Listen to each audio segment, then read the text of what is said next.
പ്രിയ ബഹുമാനപ്പെട്ട വൈദിക ശ്രേഷ്ഠരെ, പിതാക്കന്മാരെ,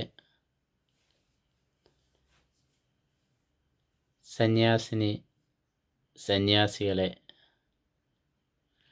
ആത്മായ പ്രേക്ഷിതരെ, മാതാപിതാക്കളെ, സഹോദരന്മാരെ, മരണത്തിൽ എൻ്റെ അരികിലായി വന്ന് ആശ്വാസരാഗം മീട്ടണമേ.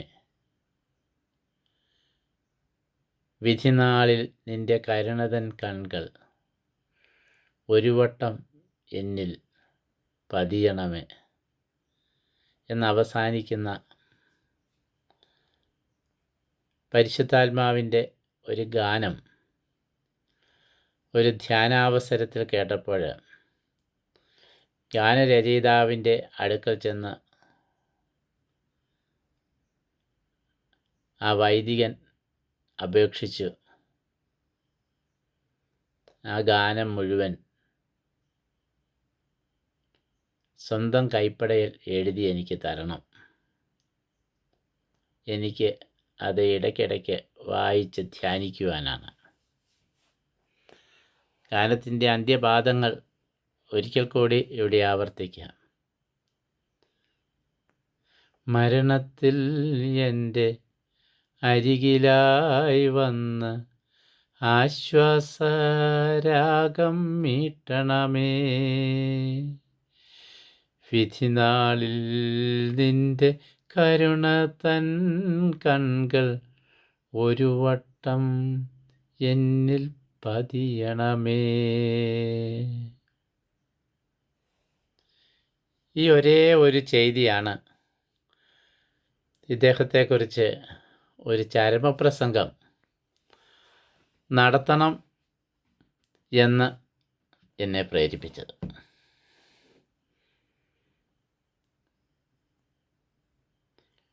ജീവിച്ചിരുന്നപ്പോൾ തന്നെ മരണത്തെക്കുറിച്ച് ചിന്തിക്കുവാനും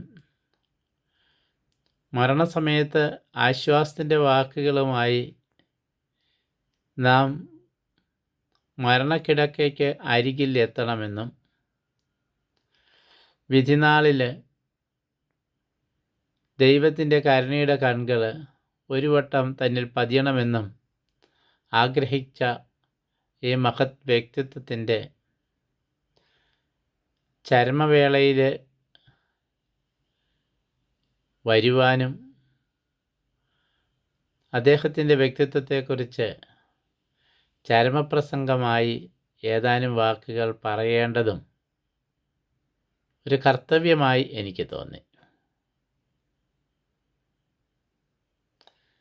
പക്ഷെ ഒരു കാര്യം ഇവിടെ ഓർമ്മിക്കേണ്ടിയിരിക്കുന്നു. ഞാനിവിടെ പറയുന്ന ഈ ചരമപ്രസംഗം ആരെക്കുറിച്ചാണോ പറയുന്നത്, അദ്ദേഹം മരണം വഴി നമ്മിൽ നിന്ന് അകന്നു പോയിട്ടില്ല.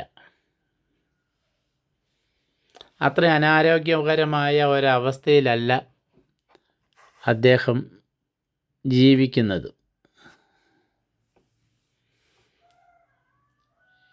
ഇനിയും ഒരു 10-20 വർഷം കൂടി ആരോഗ്യത്തോടെ ജീവിക്കുന്നതിനുള്ള എല്ലാ സാധ്യതകളും അദ്ദേഹത്തിലുണ്ട്.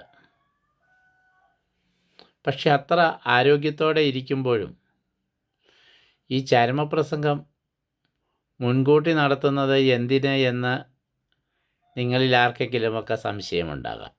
സംശയിച്ചിട്ട് കാര്യമില്ല. മരണമെന്ന് പറയുന്ന യാഥാർത്ഥ്യത്തിന് ആരുടെ മേലും എപ്പോൾ വേണമെങ്കിലും ഏത് നിമിഷത്തിൽ വേണമെങ്കിലും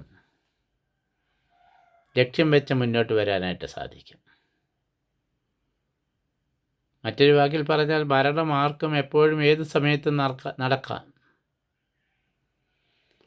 അതുകൊണ്ട് ഇന്നല്ലെങ്കിൽ നാളെ ഈ നിമിഷത്തിൽ ഞാൻ മരിക്കുകയില്ല എന്ന് എനിക്ക് വലിയ ഉറപ്പില്ലാത്തത് കൊണ്ട് മരിക്കുന്നതിന് മുമ്പ് ഈ ചരമപ്രസംഗം ചെയ്തു വെച്ചില്ലെങ്കിൽ അതൊരു തെറ്റാകുമെന്ന് എനിക്ക് തോന്നി. അതുകൊണ്ടാണ് ഞാൻ ഈ ചരമപ്രസംഗം ഇപ്പോൾ നടത്തുന്നത്.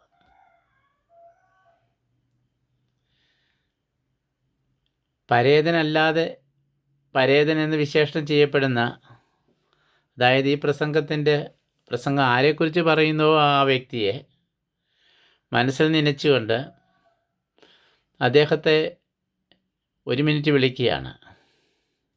ബഹുമാനപ്പെട്ട അച്ഛ, ഒരു അൽമായനല്ല, ഒരു വൈദികനാണ്. നൂറുകണക്കിന് വ്യക്തികളെ ആത്മീയ ജീവിതത്തിലേക്ക്, അതും സന്യാസ വൈദിക ജീവിതത്തിലേക്ക് കൈപിടിച്ച് ഉയർത്തിയ ശ്രേഷ്ഠനായ വ്യക്തിത്വം, ശ്രേഷ്ഠനായ മനുഷ്യൻ, ശ്രേഷ്ഠനായ പുരോഹിതൻ, അതിലുപരി ശ്രേഷ്ഠനായ സന്യാസ വൈദികൻ. സഭയിൽ അദ്ദേഹത്തിന് ലഭിക്കാവുന്ന ഏതാണ്ട് എല്ലാ ഉയർന്ന മേഖലകളും അദ്ദേഹത്തിന് ലഭിച്ചു എന്ന് നിസ്സംശയം പറയുവാനായിട്ട് സാധിക്കും. അദ്ദേഹത്തിൻ്റെ കഴിവും പക്വതയും പാകതയും അനുസരിച്ച് അദ്ദേഹം സഭയിൽ അലങ്കരിക്കേണ്ട ഏതാണ്ട് എല്ലാ ജോലികളും തന്നെ ഏറ്റെടുത്തിട്ട് വളരെ വിജയശ്രീലാളിതനായി തന്നെയാണ് അദ്ദേഹം ജീവിതത്തിൽ നിന്ന് വിടവാങ്ങാൻ പോകുന്നത്. അദ്ദേഹത്തിൻ്റെ ജീവിതത്തെക്കുറിച്ച് ചിന്തിക്കുമ്പോൾ നമ്മുടെ കേരളത്തിലെ കണ്ണായ ഒരു കോളേജിൻ്റെ അക്ഷരപ്പുരയുടെ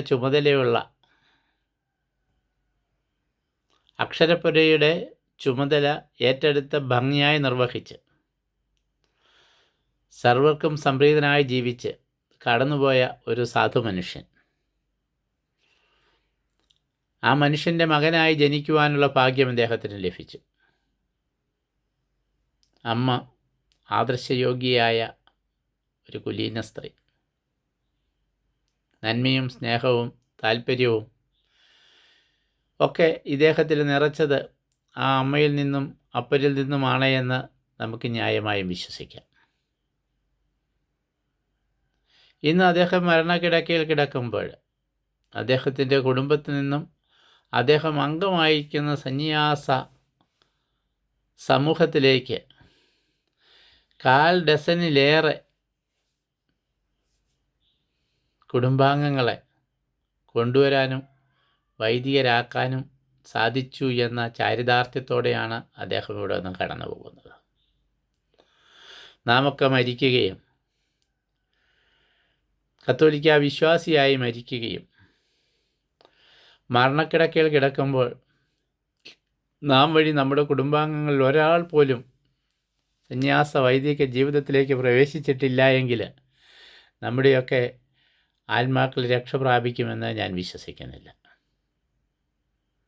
കാരണം അത്രമാത്രം ശ്രേഷ്ഠമായൊരു പ്രവൃത്തിയാണ് സന്യാസ വൈദിക അന്തസ്സിലേക്ക് ഒരു വ്യക്തിയെ ആനയിക്കുക എന്നത്. ഇത് അദ്ദേഹത്തിന് നൽകാവുന്ന ഏറ്റവും വലിയ ഒരു അംഗീകാരമാണ്. അഥവാ അദ്ദേഹത്തിൻ്റെ വ്യക്തിത്വത്തിൽ ഓർത്തെടുക്കേണ്ട പ്രധാനപ്പെട്ട മൂല്യങ്ങളിലൊന്നാണ് തൻ്റെ കുടുംബങ്ങളിൽ നിന്നുള്ള ഏതാനും പേരെ വൈദികരാക്കി ഉയർത്തുവാനായിട്ട് അദ്ദേഹത്തിന് സാധിച്ചു എന്ന് പറയുന്നത്. അദ്ദേഹത്തിൻ്റെ വ്യക്തിത്വത്തിലേക്ക് കടക്കുമ്പോൾ അദ്ദേഹം നവസന്യാസ ജീവിതം പ്രവേശിക്കുന്ന സമയത്തോ അതിനു മുമ്പോ സഭയിലെ ഉന്നതനായ ഒരു അധികാരി അദ്ദേഹത്തിൽ എന്തോ ചില വൈകല്യങ്ങൾ കണ്ടതും മുഖാന്തരം ഏതെങ്കിലും തരത്തിലുള്ള നിയമാനുഷ്ഠാന ലംഘനമോ മറ്റൊന്നുമല്ല, അദ്ദേഹത്തിൻ്റെ വ്യക്തിത്വം ഒരു വൈദിക ജീവിതത്തിന് പറ്റിയതല്ല എന്ന് തോന്നിയതിൻ്റെ പേരിൽ അദ്ദേഹത്തെ സഭയിൽ നിന്നും പറഞ്ഞു വിട്ടു. അതിനുശേഷം നമ്മുടെ ബഹുമാനപ്പെട്ട ലൂക്കാസ് വിത്തുവെട്ടിക്കൽ അച്ഛൻ ഒരു ദിവസം അദ്ദേഹത്തിൻ്റെ ഇടവകയിൽ ഒരു ദിവ്യബലി അർപ്പിക്കുവാനായിട്ട് ചെല്ലുകയും കരഞ്ഞു കലങ്ങിയ കണ്ണുമായി അദ്ദേഹത്തെ കാണാനിടയാവുകയും ചെയ്തു. അപ്പോൾ ബഹുമാനപ്പെട്ട ലൂക്കാസ് വിത്തുവെട്ടിക്കൽ അച്ഛൻ ചോദിച്ചു, എന്താ മോനെ നീ ഇത്രമാത്രം കരഞ്ഞു നിലവിളിച്ച് സങ്കടപ്പെട്ടിരിക്കുന്നത്? അദ്ദേഹം പറഞ്ഞു, എൻ്റെ ഗുരുവച്ചൻ എന്നെ സന്യാസ സമൂഹത്തിൽ നിന്ന് പുറത്താക്കി വീട്ടിലേക്ക് പറഞ്ഞു വിട്ടിരിക്കുകയാണ്. എനിക്ക് സന്യാസ വൈദികനാകാൻ ആഗ്രഹമുണ്ടായിരുന്നു, പക്ഷേ ഗുരുവച്ചൻ എന്നെ പറഞ്ഞു വിട്ടു. ഗുരുവച്ചനെക്കുറിച്ച് പറഞ്ഞ പരാതി ഒരു വിമർശനമായിട്ടോ ഒരു കുറ്റം പറച്ചിലായിട്ടോ ഗണിക്കാതെ അതൊരു അപേക്ഷയായി, ഒരു ലക്ഷണമായി പരിഗണിച്ച് ബഹുമാനപ്പെട്ട ലൂക്കാസ് വിത്തുവെട്ടിക്കൽ അച്ഛൻ സഭയിലെ അധികാരികളോട് പറയുകയും കരഞ്ഞു കലങ്ങിയ കണ്ണുമായി നിന്ന സെമിനാരിയിൽ നിന്ന് പറഞ്ഞു വിട്ടപ്പെട്ട ആ വ്യക്തിയെ വീണ്ടും സെമിനാരിയിൽ തിരിച്ചെടുക്കുകയും ചെയ്തു. അങ്ങനെയാണ് ഇന്ന് ഇദ്ദേഹം ഒരു വൈദികനായി ഈ ലോകത്ത് നിന്ന് മരണം വഴി അകന്നു പോകുവാനായിട്ട് ഒരുങ്ങിക്കൊണ്ടിരിക്കുന്നത്. പ്രിയമുള്ളവരെ, അതവിടെ നിൽക്കട്ടെ. എന്തായിരുന്നു സെമിനാരിയിൽ വന്നതിന് ശേഷമുള്ള ഇദ്ദേഹത്തിൻ്റെ ജീവിതം?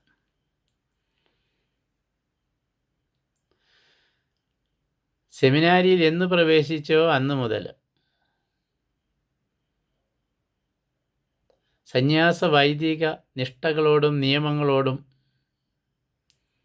സന്ധിയില്ലാത്ത ഒരു തീരുമാനം, അവ അനുഷ്ഠിക്കുന്നതിൽ നിന്ന് ഒരു കാരണവശാലും പിന്നോട്ട് പോവുകയില്ല എന്ന ഒരു ദൃഢനിശ്ചയം അദ്ദേഹത്തിൻ്റെ ജീവിതത്തിൽ ഉണ്ടായിരുന്നു. ആ ദൃഢനിശ്ചയത്തോടു കൂടി തന്നെയാണ് അദ്ദേഹം വൈദികനായിട്ട് തീരുന്നത്.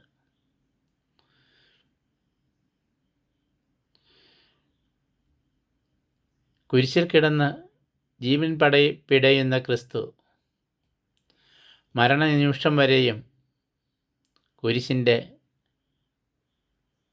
വേദനകളുടെ ചലനങ്ങൾക്കൊപ്പം ആടി ഉലഞ്ഞിരുന്നു എന്നതുപോലെ സന്യാസ ജീവിതത്തിൻ്റെ അവസാന നിമിഷം വരെയും കർമാനുഷ്ഠാന തൽപരതയിലും പുണ്യപരിശീലനത്തിലും ഗ്രന്ഥവായനയിലും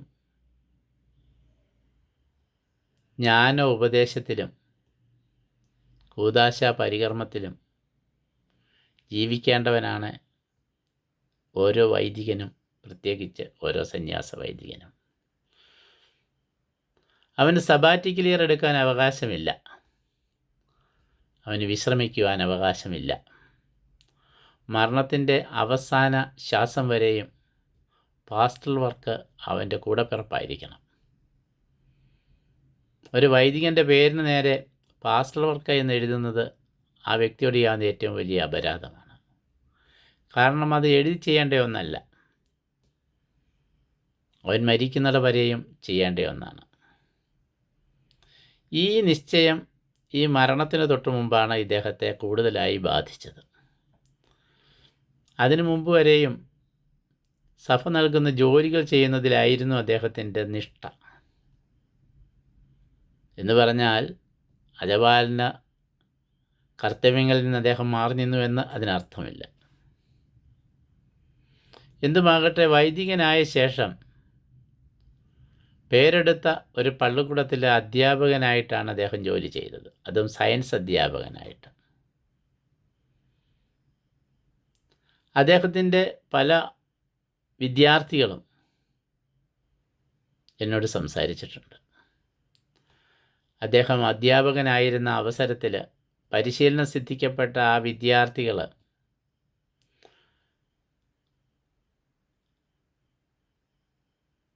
ഈ ഗുരുശ്രേഷ്ഠനോടുള്ള ബന്ധം ഹൃദയത്തിൽ സൂക്ഷിക്കുകയും അത് മറ്റുള്ളവരോട് ആവർത്തിച്ച് ഓർമ്മിപ്പിക്കുകയും നന്ദി നിറഞ്ഞ ഹൃദയത്തോടെയും അതിലേറെ ഗുരുശ്രേഷ്ഠൻ പറഞ്ഞു കൊടുത്ത ജീവിതചര്യയോടും വിശ്വസ്ത പുലർത്തിക്കൊണ്ട് ജീവിച്ച് മാതൃകാപരമായി ജീവിച്ച് കടന്നു പോവുകയും ചെയ്തിട്ടുണ്ട് എന്നുള്ള കാര്യം ഇവിടെ എടുത്തു പറയേണ്ടതായിട്ടുണ്ട്. ഒരു ഗുരുവിൻ്റെ ജീവിതം സഫലമാകുന്നത്, സാഫല്യമടയുന്നത് ശിഷ്യന്മാർ ഗുരുവിൻ്റെ ഇംഗിതമനുസരിച്ച് പ്രവർത്തിക്കുമ്പോഴാണ്.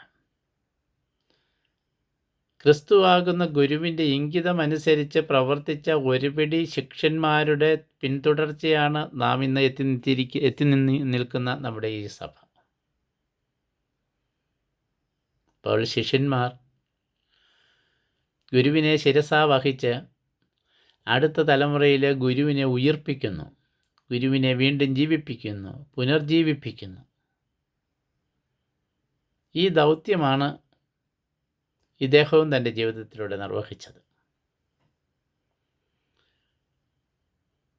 ശാസ്ത്ര അധ്യാപകനായി വൈദിക ജീവിതത്തിൻ്റെ ആരംഭത്തിൽ തിളങ്ങി നിന്ന ഇദ്ദേഹത്തിന് ഒരു ദോഷമുണ്ടായിരുന്നു. മരണം വരെയും നല്ല ഒരു അധ്യാപകനായി ജീവിക്കണം. അങ്ങനെയായിരിക്കണം തൻ്റെ ജീവിതം ഉന്നതിയിൽ എത്തേണ്ടത്.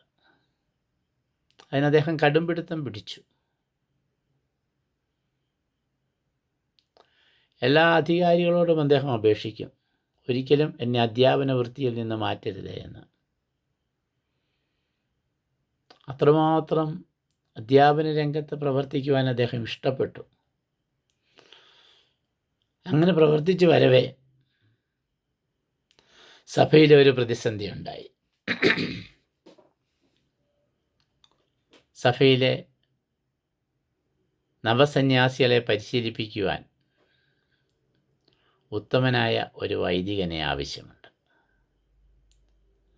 സഭയുടെ തിരച്ചിൽ ചെന്നെത്തിയത് ഞാൻ ആരെക്കുറിച്ച് ഇപ്പോൾ ചരമപ്രസംഗം പറയുന്ന ആ വ്യക്തിയിലാണ്. അദ്ദേഹത്തോട് പറഞ്ഞു, സ്കൂളിൽ പഠിപ്പിക്കുവാനും പ്രിൻസിപ്പളാകുവാനും മാനേജരാകുവാനും ആർക്കുമാകും. പക്ഷേ നവസന്യാസികളെ നേരായ ദിശയിൽ നയിക്കുവാൻ ദൈവം വിളിക്കുന്നവർക്ക് പറ്റുകയുള്ളൂ. അച്ഛനെ ദൈവം അതിനായി തിരഞ്ഞെടുത്തിരിക്കുകയാണ്.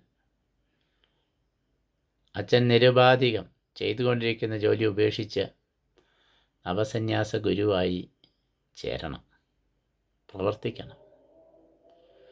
അങ്ങനെ നവസന്യാസ ഗുരുവായി അദ്ദേഹം ദീർഘനാൾ ജീവിക്കുകയാണ്.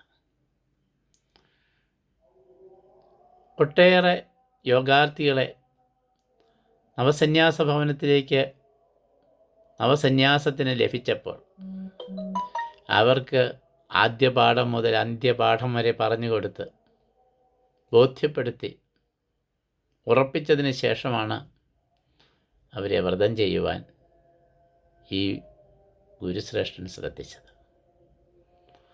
അതിൻ്റെ തുടർച്ച അദ്ദേഹത്തിൻ്റെ ജീവിതത്തെ കൂടുതൽ സഫലമാക്കിക്കൊണ്ടിരുന്നു. സഭയിലെ ശ്രേഷ്ഠരായ നിരവധി വൈദികരെ വാർത്തെടുക്കുന്ന നഴ്സറിയാണല്ലോ നവസന്യാസ ഭവനങ്ങൾ. അദ്ദേഹം നവസന്യാസികളോട് എപ്പോഴും പറയുമായിരുന്നു, സഭയുടെ ഹൃദയമാണ് നവസന്യാസം.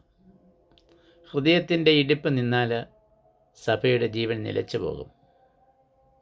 നവസന്യാസികളുടെ പ്രാർത്ഥനയാണ് നവസന്യാസ ഭവനത്തിൻ്റെ ജീവൻ. ഹൃദയത്തിൻ്റെ പ്രാർത്ഥനയാകുന്ന മിടിപ്പ് ഒരിക്കലും നിലയ്ക്കാതെ നിർത്തുക എന്നുള്ളതാണ് ഒരു നവസന്യാസിക്ക് ചെയ്യുവാനായിട്ടുള്ളത് എന്ന് അദ്ദേഹം ഉപദേശിക്കുകയും ജീവിച്ച് കാണിക്കുകയും ചെയ്തിരുന്നു. നവസന്യാസ ഗ്രഹത്തിൽ നിന്ന് അയോഗ്യരെ പറഞ്ഞു വിടുന്നതിന് ഒരാഴ്ച മുമ്പ് മുതൽ ജലപാനം മാത്രം നടത്തി ഉപവസിച്ച അതിനുശേഷം മാത്രം തീരുമാനമെടുത്ത ഒരു ശ്രേഷ്ഠ പുരോഹിതനായിരുന്നു അദ്ദേഹം. ഏതെങ്കിലും ഒരു അധികാര സ്ഥാനങ്ങൾ കിട്ടുമ്പോൾ വിവേകശൂന്യമായി എന്തു തോന്നിവാസോ ഏത് സമയത്തും ചെയ്യുന്നതായ വ്യക്തികൾ ഒരുപക്ഷെ ഈ ലോകത്ത് എവിടെയെങ്കിലുമൊക്കെ ഉണ്ടായിരിക്കാം. അങ്ങനെ ഉണ്ടാകാതിരിക്കട്ടെ എന്ന് പ്രാർത്ഥിക്കുന്നു. ഇദ്ദേഹം അങ്ങനെയല്ലായിരുന്നു. അധികാര സ്ഥാനങ്ങളിൽ, അതും നവസന്യാസ ഗുരുവായി ജോലി ചെയ്യുമ്പോൾ ഒരു കാരണവശാലും തൻ്റെ തീരുമാനങ്ങൾ തെറ്റായി തീരരുത് ദൈവവിളിയുള്ള ഒരു കുഞ്ഞിൻ്റെ ദൈവവിളി തൻ്റെ നവസന്യാസ ഗുരുസ്ഥാനം വച്ച് നഷ്ടപ്പെടാനിടയാകരുത് എന്ന് നിഷ്ഠ വെച്ച ക്രാന്തദർശിയായ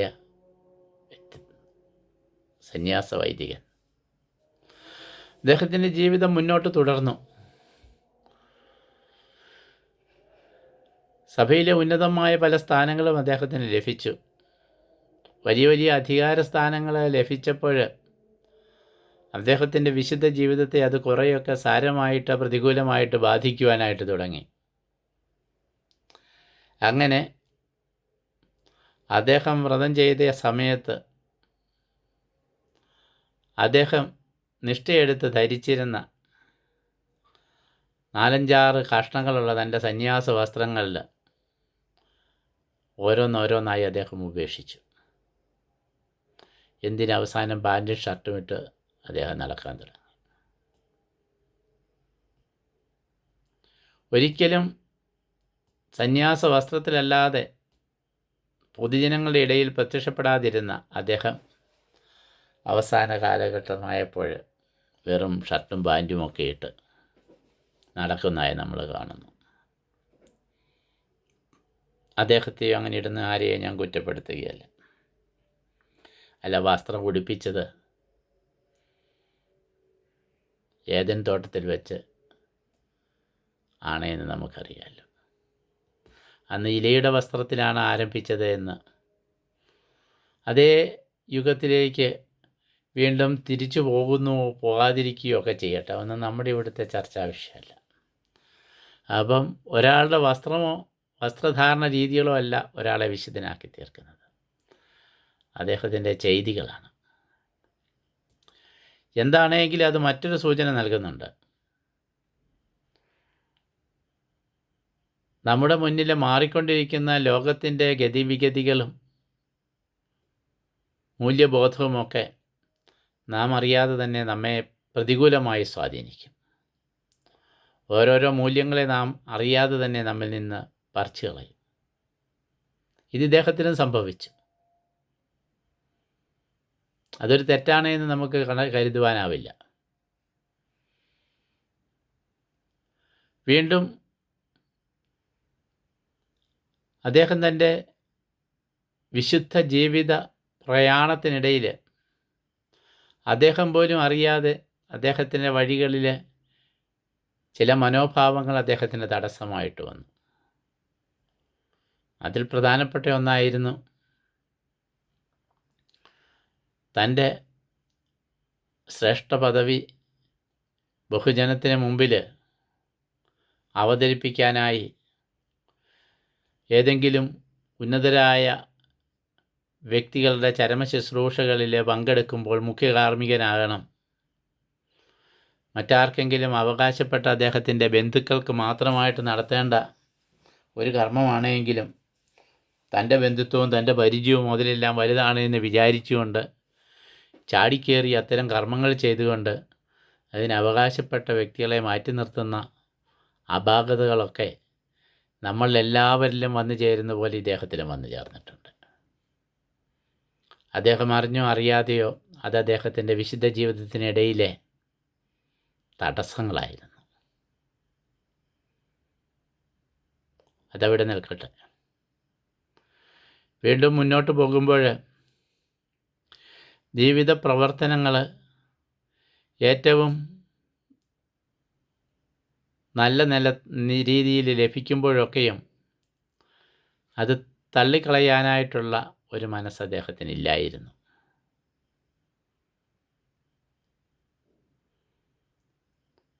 വീണ്ടും വിമർശന വിധേയമാക്കേണ്ട കാര്യങ്ങളെ വിമർശിക്കാനായിട്ടുള്ള ധൈര്യം അദ്ദേഹത്തിന് ഇല്ലാതെയായി അവസാന കാലഘട്ടത്തിൽ. ആദ്യകാലങ്ങളിൽ എന്തിനേയും ക്രമരഹിതമായി എന്തിനേയും ചോദ്യം ചെയ്യുവാനും നടപ്പാക്കാനും വേണ്ടി ഭഗീരഥ പ്രയത്നം നടത്തിയിരുന്ന അദ്ദേഹത്തിൻ്റെ തീവ്രത കുറേശ്ശെ കുറയുന്നതായി നമ്മൾ കാണുന്നു. എന്തിന് താനായിരിക്കുന്ന പ്രസ്ഥാനത്തിൻ്റെ തലപ്പത്ത് അഥവാ താൻ അംഗമായിരിക്കുന്ന ആശ്രമത്തിൻ്റെ ശ്രേഷ്ഠ സ്ഥാനത്ത് തന്നോട് കരുണയും സ്നേഹവും തന്നോട് താല്പര്യവും കാണിക്കുന്ന വ്യക്തികളെ വേണമെന്ന് ഉന്നതാധികാരികളുടെ അടുക്കൽ ശുപാർശ ചെയ്യുവാൻ വരെ ശ്രമിച്ച അദ്ദേഹത്തിൻ്റെ ആത്മീയ ജീവിതത്തിലുണ്ടാകുന്ന വഴിമാറ്റങ്ങളാണ് ഞാനിവിടെ സംസാരിച്ചത്. ഈ വ്യതിയാനങ്ങൾ അദ്ദേഹത്തിൻ്റെ വ്യക്തിത്വത്തിൻ്റെ ഒരു ഭാഗമായിരുന്നു. അതിൻ്റെ അർത്ഥം ഇദ്ദേഹം ഒരു വിശുദ്ധനല്ല എന്നല്ല. പക്ഷെ വിശുദ്ധിയിലേക്കുള്ള പ്രയാണം മുറിഞ്ഞുള്ളതാകരുത്. അത് അനർഗളം തുടരേണ്ടതാണ്. വിശുദ്ധിയിലേക്കുള്ള ഒഴുക്കിന് ഇടയിലുണ്ടാകുന്ന ഓരോ വിഘ്നങ്ങളും വിശുദ്ധ ജീവിതത്തിന് തടസ്സങ്ങളായി മാറാം. ഇത് മനസ്സിലാക്കിക്കൊണ്ട് തന്നെയാണ് വിശുദ്ധ ശ്ലീഹ പറഞ്ഞത്, നമ്മുടെ ബലഹീനതകളിൽ നാം നിരാശപ്പെടുകയല്ല ചെയ്യേണ്ടത്, ദൈവത്തെ ആശ്രയിക്കുക. എല്ലാത്തിനും പരിഹാരമായി ദൈവത്തിൻ്റെ കൃപ മതി എന്നുള്ള ആ ചിന്ത.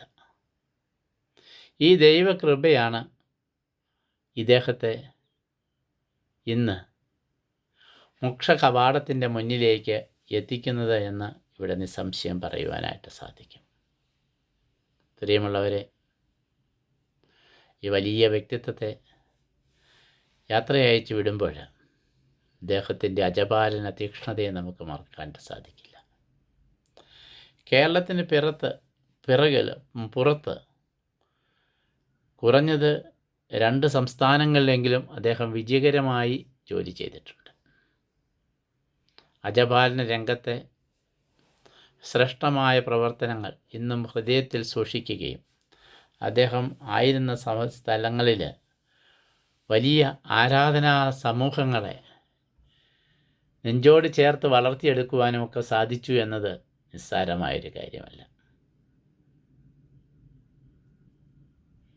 ആരംഭത്തിലുണ്ടായിരുന്ന സന്യാസ നിഷ്ഠ മരണക്കിടക്ക വരെ അദ്ദേഹത്തിന് സൂക്ഷിക്കാൻ പറ്റിയില്ല എങ്കിലും മരണസമയത്ത് തീർച്ചയായും അതിനെക്കുറിച്ച് ഉള്ള മനസ്താപം അദ്ദേഹത്തിനുണ്ടായിട്ടുണ്ട്. പ്രത്യേകിച്ചും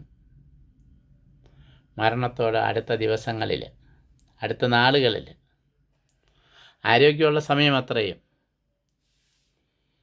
കുമ്പസാരക്കാരനായി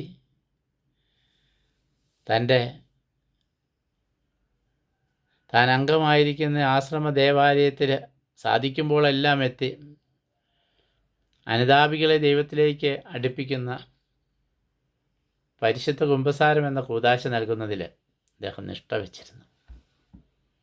ആ ഒരൊറ്റ കാര്യം മതി അദ്ദേഹത്തിൻ്റെ ജീവിതത്തിലെ എല്ലാ കുറവുകളെയും പരിഹരിച്ച് അദ്ദേഹത്തിലെ സ്വർഗ കവാടത്തിങ്കൽ വിശുദ്ധ ഗണങ്ങൾക്ക് സ്വീകരിക്കാനുള്ള ഏകമാർഗം. പ്രിയമുള്ളവരെ, ഒട്ടേറെ നന്മകൾ ഈ വ്യക്തിയിലുണ്ടായിരുന്നു. ലോകത്തിൻ്റെ കുത്തൊഴുക്കിനിടയിൽ എനിക്കും നിങ്ങൾക്കും നമ്മൾക്കെല്ലാവർക്കും വന്നു ചേരാവുന്ന ചില പ്രലോഭനങ്ങളിൽ ഇദ്ദേഹം പെട്ടു എന്ന് ഞാൻ പറഞ്ഞതുകൊണ്ട് അദ്ദേഹത്തിൻ്റെ വ്യക്തിത്വത്തെ ഞാൻ താറടിച്ച് കാണിക്കുകയല്ല ചെയ്തത്. തികച്ചും സ്വാഭാവികമായ ഒരു മനുഷ്യജീവിതം നയിച്ച് തനിക്ക് ലഭിച്ച സന്യാസ വിളിയുടെ അർത്ഥം മനസ്സിലാക്കി സന്യാസ വൈദികനായി ജീവിച്ച് മുന്നോട്ട് കടന്ന ഈ വ്യക്തി എൻ്റെ മനസ്സിൽ തെളിക്കുന്നത് മറ്റൊരു ചിത്രം കൂടിയാണ്. അദ്ദേഹത്തിന് 100 കണക്കിന് ശിഷ്യന്മാരുണ്ടായിരുന്നു. പക്ഷേ ആ ശിഷ്യന്മാരിൽ ഒരു ശിഷ്യനായ എന്നോട് ബാക്കി 99 പേർക്കും നൽകേണ്ട പല സാഹചര്യങ്ങളും മാറ്റിവെച്ച് എനിക്കായി വകഞ്ഞു വെച്ച് തന്നിരുന്നു. അവസാന കാലഘട്ടത്തിലല്ല, ഞാൻ ഒരു നവസന്യാസിയായി അദ്ദേഹത്തിന് കീഴിൽ പഠിച്ചിരുന്ന അവസരത്തിൽ പ്രൊഫസർമാർക്ക് മാത്രമായിട്ട് റിസർവ് ചെയ്ത് വച്ചിരുന്ന ബൈബിൾ പഠനങ്ങൾ, പ്രത്യേകിച്ച് സങ്കീർത്തനത്തെക്കുറിച്ച് ബഹുമാനപ്പെട്ട കണിയാരകത്തച്ഛനെ പോലെയുള്ളവർ വന്ന് എടുത്തിരുന്ന ക്ലാസ് ഒരു വർഷം അദ്ദേഹത്തിന് എന്തോ തടസ്സം കൊണ്ട് വരില്ല എന്ന് പറഞ്ഞപ്പോൾ പകരം എൻ്റെ സീനിയേഴ്സിനും എൻ്റെ തന്നെ ബാച്ചുകാർക്കും വേണ്ടി പ്രത്യേകം പഠിപ്പിക്കുവാനായിട്ടുള്ള അവസരം അദ്ദേഹം നൽകി. അതുപോലെ കുറേയേറെ കാര്യങ്ങളുണ്ട്, മുഴുവൻ ഞാനിവിടെ പറഞ്ഞാൽ ശരിയാകില്ല. എവിടെയെല്ലാം ഏതെല്ലാം തലങ്ങളിൽ എനിക്ക് പരിശീലനം ആവശ്യമുണ്ടോ, എനിക്ക് ഉന്നതമായ തലങ്ങളിലെത്താവോ, ആ തലങ്ങളിലേക്കെല്ലാം എന്നെ എത്തിക്കുവാൻ വേണ്ടി മറ്റെല്ലാവരെയും അസൂയപ്പെടുത്തുമാറ് എനിക്ക് വേണ്ടി ഒട്ടേറെ അവസരങ്ങൾ വകഞ്ഞു വെച്ച് തന്നു എന്നത്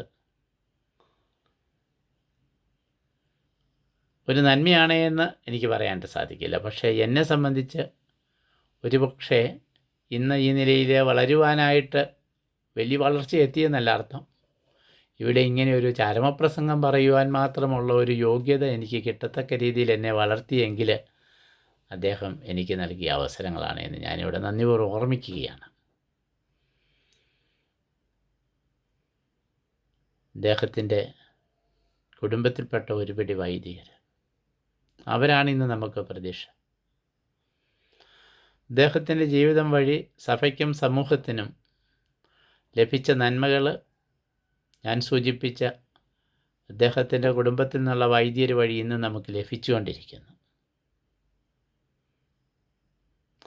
അദ്ദേഹത്തിന് ഏതെങ്കിലും പാളിച്ചകൾ വന്നു പോയിട്ടുണ്ടെങ്കിൽ ആ പാളിച്ചകൾക്ക് പരിഹാരം ചെയ്തിട്ട് മാത്രമാണ് അദ്ദേഹം ഇന്ന് മരണം വഴി അകന്നു പോകുന്നത്. കാരണം അത്ര കൃത്യതയുള്ളവനാണ് ദൈവം. നമ്മുടെ അവിവേകം കൊണ്ടോ അശ്രദ്ധ കൊണ്ടോ അലസത കൊണ്ടോ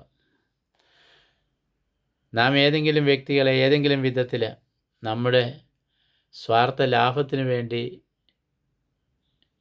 ഉപദ്രവകരമായ അവസ്ഥകളിലേക്ക് തള്ളിവിട്ടിട്ടുണ്ടെങ്കിൽ, അത്തരം ഉപദ്രവകരമായ അവസ്ഥകളിലേക്ക് ഏതെങ്കിലും വ്യക്തികളെ തള്ളിവിടുന്നതിൽ ഒരു മനസാക്ഷിക്കുത്തുമില്ലാതെ ജീവിക്കുന്ന ഒരു സമൂഹം ഇന്ന് നമ്മുടെ സമൂഹത്തിലുണ്ടായി എങ്കിൽ അതിൻ്റെ പിന്നിൽ ഈ ദേഹത്തിനും പറ്റിയ ചില പാളിച്ചകളുണ്ട് എന്ന് നമുക്ക് സമ്മതിക്കാതിരിക്കുകയില്ല. 6-7 വ്യക്തികളുടെ ജീവിതത്തിൽ കറുത്ത നിഴലുകൾ സൃഷ്ടിക്കുവാൻ അദ്ദേഹത്തിൻ്റെ ചില പുണ്യപ്രവൃത്തികൾ കാരണമായിട്ടുണ്ട്. അദ്ദേഹം പുണ്യമെന്ന് കരുതി ചെയ്തത് ആ വ്യക്തികളുടെ കുടുംബത്തിനും അവരുടെ ജീവിതത്തിനും വരെ നാശങ്ങളുണ്ടാക്കിയിട്ടുണ്ട്. ഇതൊരു വിവാദത്തിന് വേണ്ടി പറയുകയല്ല. ഇത്തരം നാശങ്ങളുണ്ടാക്കുന്ന ഒരു പിടി ആളുകളുടെ കൂട്ടമോ സമൂഹമോ ആയി നമ്മുടെ സഭയുടെ സംവിധാനങ്ങളും അധികാര ശ്രേണികളുമായി തീരുന്നു. അതിൻ്റെ ഒരു ലാഞ്ചന ഇദ്ദേഹത്തിന് ലഭിച്ചു എന്ന് മാത്രം. പക്ഷേ നിസ്സംശയം പറയാം, എന്തൊക്കെ എവിടെയൊക്കെ ആർക്കൊക്കെ എതിരെ നമ്മിൽ നിന്ന് വന്നു പോകുന്നു, അവയ്ക്ക് മുഴുവൻ നമ്മുടെ ശരീരത്തിൽ മുറിവേറ്റ് രക്തം വിയർത്ത് പരിഹാരമനുഷ്ഠിക്കാതെ ഈ ലോകത്ത് നിന്നും മരണം വഴി നമുക്ക് കടന്നു പോകുവാനായിട്ട് സാധിക്കുകയില്ല.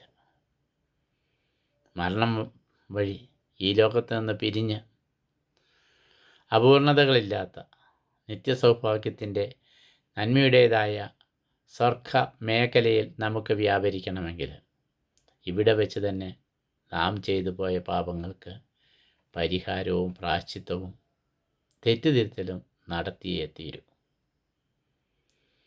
ഈ ഒരു സന്ദേശം നമുക്ക് ഈ ചരമപ്രസംഗ ശ്രവണത്തിനിടയിലെ ഹൃദയത്തിൽ സൂക്ഷിക്കാം. നാം വഴി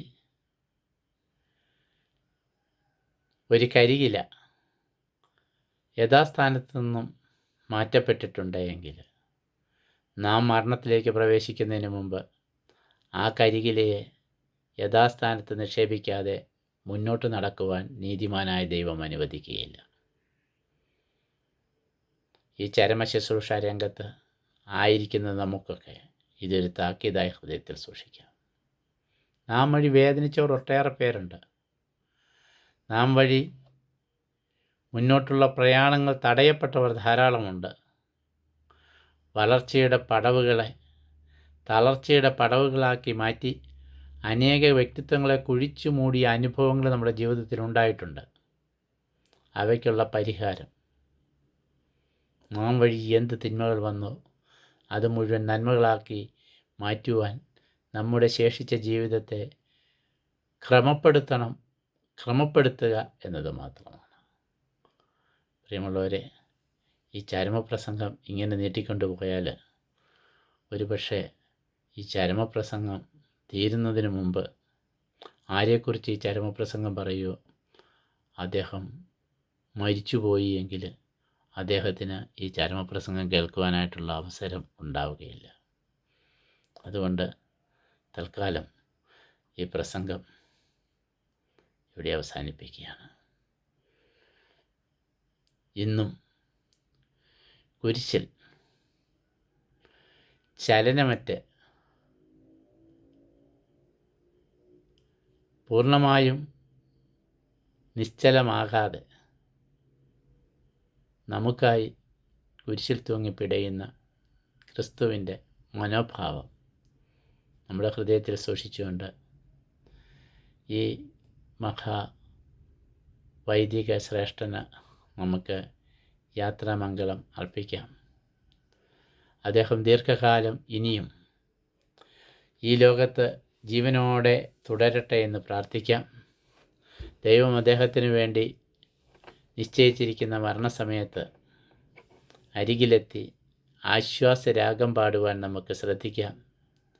വിധിനാളിൽ കർത്താവിൻ്റെ കരുണയുടെ കണ്ണുകൾ അദ്ദേഹത്തിൻ്റെ മേലുണ്ടാകട്ടെ എന്ന് നമുക്ക് പ്രാർത്ഥിക്കാം. ദൈവം നമ്മെ എല്ലാവരെയും സമൃദ്ധമായിട്ട് അനുഗ്രഹിക്കട്ടെ, ആശീർവദിക്കട്ടെ. പിതാവിൻ്റെയും പുത്രൻ്റെയും പരിശുദ്ധാത്മാവിൻ്റെയും നാമത്തിൽ ആമേൻ.